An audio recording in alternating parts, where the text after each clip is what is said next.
So this is part of my work that doesn't feel like work. Actually, most of my work doesn't feel like work, and hopefully that's true for you too. Because when it feels like work, then you're swimming upstream.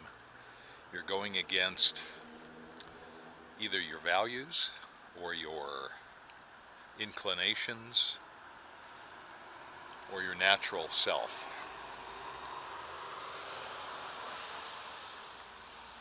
And sometimes you have to do that.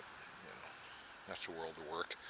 I mean, if we could just work only when we wanted to, red-winged blackbird,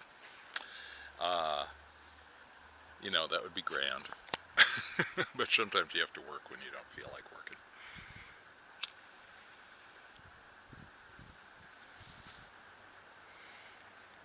So anyway, smoking some McBaron HH Vintage Syrian in a little Peterson Sportsman pipe.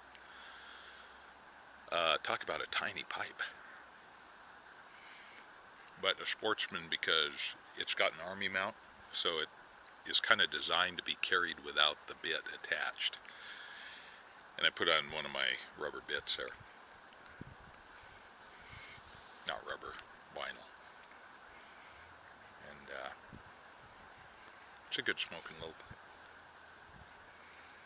The ultimate pocket pipe. Fits under the brim of a hat usually. It's perfect. So I'm out here debugging, this GPS antenna. It is a Trimble Catalyst. A very new piece of equipment on a nice little carbon fiber range pole here, attached to my phone, which is running a little app called Avenza Map. So this has actually become our go-to field mapping application. And the beauty of it is people, non-technical people, can collect data out in the field and also kind of know where they are out in the field with maps I provide, with our own unique data that you can't get on Google Maps. And they can see themselves where they are on that data. It's an image, so it's not really smart in a GIS sense, in a geographic information system sense. But wow, that is so useful for so many applications. So useful. And you can collect points and lines and annotate them, add information to them out in the field.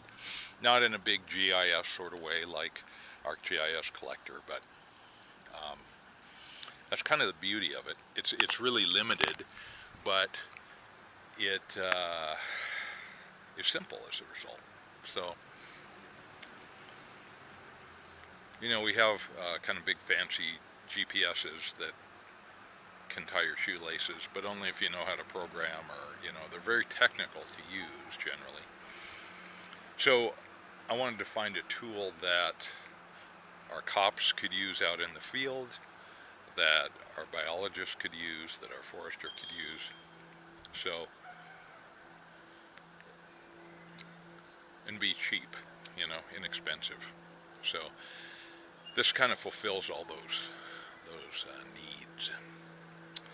And it runs on a smartphone, on anybody's smartphone. And so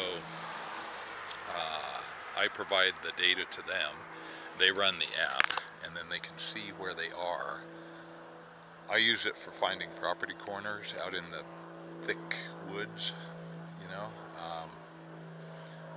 It's just really cool that way. What is that, a Pitts, maybe? It's pretty high performance.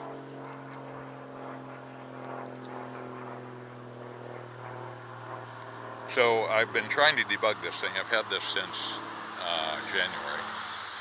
And we're customer number like 425 or something. So even though Trimble is kind of arguably the world leader, they're certainly the U.S. federal supplier of GPS product. So I expected this thing to be pretty well developed. Well, you know, the software was written in New Zealand, the product is made somewhere else, the Trimble's a US company, oh my God. So it has all these moving parts, has to work on cell phones of different stripes, different operating systems. It's pretty intensive of use, so you have to have a quad-core processor and stuff. So I had to update my phone. I'm not really a phone guy, but it's a ruggedized phone, so you know, you can drop it, and some of the biologists, fish biologists, have dropped it in creeks and stuff, and it has lived. So it's a sturdy little device, and it works now. It did not work initially. I spent hours trying to debug it, get it to work, and you know, stand on your head with one hand behind your back, scratching your left shoulder blade while blinking twice. You know, it was just like, oh, this is horrible. And then it just sometimes simply wouldn't work. So the app continues to work. You can use the GPS that's in your phone. But, you know, that's good to, it all depends. It's totally locational and time dependent. But I figure we're within 10 feet oftentimes. So this gets you within a meter, a little over 3 feet. And you know, sometimes you just need that level of precision. So, or a level of, is it precision? It's really accuracy, I guess. And GIS is filled with layers of information that have all kinds of different errors, and they're all additive. So the whole thing is just like fraught with error. But if you wanted to pay, and it costs $40 a month to subscribe to it. So it's this new business model of how to provide more accurate GPS without buying a $5,000 or $10,000 unit. You know? So I thought, well, close my eyes, I'll give it a try. And it has required a lot of my time and attention and frustration to get going, but like today it's running wonderfully. So I think as each upgrade happens, they improve it, we hope. Now it does require a cell connection, so it's going out to a remote site to do the corrections, and then bringing that back and then presenting it on the mapping software, which in this case is Avenza. So there are a lot of moving parts. And you know, like with any modern thing, one little link in that chain of many parts and the whole thing breaks. So it's basically a pain in the ass. But if you want meter resolution, $40 a month isn't that much. So if it works. So anyway, it's all a compromise. It all is a compromise, you know. So I'm giving a little demonstration on this and a presentation at a timber conference, a national timber conference that's coming up in June. So it's like pressure's on to get this thing working. What it seems to be. So I need to go out in the field and do a little more actual field work with it rather than just stepping outside the office under a maple tree and seeing how it runs. But anyway, so that's kind of one little thing that I'm doing today.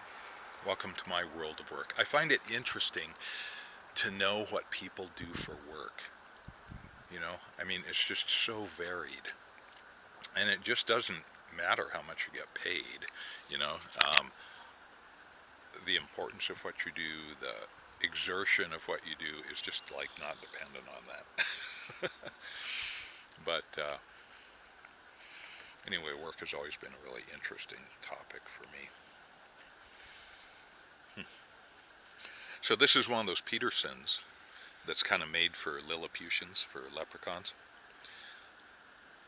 and I bought it. I couldn't find it in the U.S. I'm sure I didn't look hard enough. So I went to the UK and, bought one there. I forget what it cost. It was pretty reasonable, actually. But it arrives, and it's like 2/3 scale. As a lot of Petersons seem to be. But in this case, that's kind of okay. I would like a little more bowl capacity just so I don't have to renew my bowl regularly when I'm out in the field crashing around. But it stays really close to you, and that military bit kind of guarantees that it's not going to break the tenon off. I've had that happen. So, yeah, we'll see. So anyway, a good day. Everything seems to be working. The sun is out.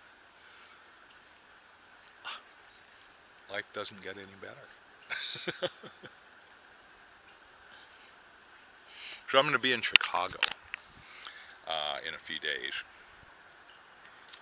And today is Tuesday. I'll be there Thursday evening. So I'm really looking to the ChicagoLand Pipe Show. So I'm really looking forward to that. I talked with Rob Cooper on the phone from Cooper's Ark this morning. And I'm looking forward to seeing him, and just hopefully there'll be some YouTube folks who are there who will come up and say hello, because I don't know them. They most of the time. I don't spend a lot of time on YouTube. So once again, I kind of use this as an excuse to have a pipe, and it feels like I'm social smoking, so then I'll have a pipe. Otherwise, I probably wouldn't. So you guys all allow me to have a smoke. Thank you very much. But yeah, if anybody sees me wandering around there, come up and introduce yourself, because that would be a lot of fun. Yeah, so I'm looking forward to that.